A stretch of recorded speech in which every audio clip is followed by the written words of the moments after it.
Tiga oknum PNS di sebuah rumah sakit milik pemerintah ditetapkan menjadi tersangka.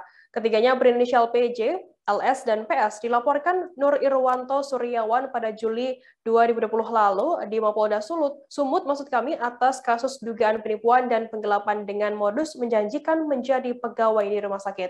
Termakan bujukan korban memberikan uang sebesar 150 juta rupiah agar dapat menjadi pegawai. Untuk mengetahui informasi lebih detailnya sudah bergabung bersama kami wartawan dari Tribun Medan, ada Fadli yang akan memberikan laporannya langsung dari Medan. Halo Fadli. Halo Firda. Fadli, bisa Anda jelaskan bagaimana modus pelaku ini melakukan dugaan penipuan dan juga penggelapan kepada korbannya? Baik, jadi kejadian ini terjadi pada 2016 lalu, di mana saat itu korban tidak bekerja, dan karena kebetulan ada jaringan para pelaku ini ke orang tua korban, sehingga ditawarkan oleh ketiganya untuk menjadi pegawai tetap di RSU Haji Adam Malik Medan. Begitu Firda. Lantas bagaimana tindakan korban setelah mengetahui anaknya gagal masuk ke pegawai rumah sakit? Jadi para pelaku ini meminta sejumlah uang dengan nilai 150 juta untuk memuluskan anaknya ini untuk menjadi pegawai. Ketika ternyata tidak terjadi dan anaknya tidak bekerja, maka perjanjian dibuat dengan memulangkan uang korban. Namun hingga tahun 2020, itu tak kunjung juga dikembalikan, sehingga orang tua korban melakukan laporan ke Polda Sumut terkait dugaan penipuan dan penggelapan. Begitu Firda. Kemudian bagaimana langkah dari pihak kepolisian sendiri terkait dengan adanya dugaan penipuan dan juga penggelapan ini? Baik, semalam kita konfirmasi ke Kabid Humas Polda Sumut, Kombes Hadi Wahyudi, yang mengatakan ketiganya telah ditetapkan tersangka, namun ketiganya belum bisa ditahan dikarenakan ketiganya memiliki posisi yang penting saat ini di rumah sakit untuk menangani COVID-19. Begitu Firda.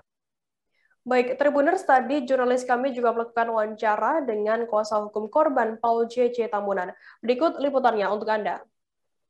Kira-kira siapa Bang? Atau ada oknum di belakangnya Bang? Awalnya Pak Nur ini, pelapor ini tidak tahu nih status mereka PNS Pak. Namun setelah meninggal suaminya, Pak Nur mendesak mencari. Sempat salah satu oknum PNS ini datang bersama suaminya yang TNI untuk membuat pernyataan akan memulangkan.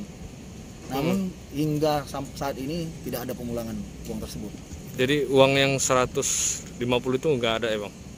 Tidak dipulangkan. Sehingga Pak Nur ini melaporkan tanggal 11 Juli 2020 di SPKT Kepolisian Daerah Sumatera Utara. Kalau pelaku ini terduga ini PNS di Adam Malik? Iya, PNS rumah sakit. Ketiganya? Ketiganya Pak. Itu berdasarkan keterangan dari SPDP yang dikeluarkan pihak Krimum. Oh, artinya mereka sudah tahu ya, berarti sudah pernah dipanggil ya? Sudah pernah Pak, untuk penetapan tersangka. Ya, benar Pak. Untuk penetapan tersangka, status sebagai tersangka, panggilan tidak pernah dihadiri. Dengan alasan penyidik, waktu itu dia opname. Belakangan ini dikatakan yang salah satu tersangka kena COVID.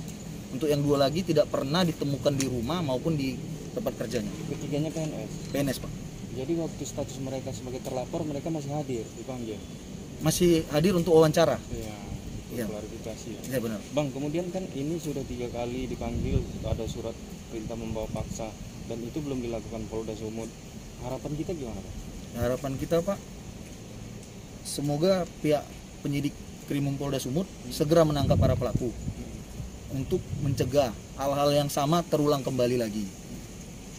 Terima kasih sudah nonton. Jangan lupa like, subscribe, dan share ya.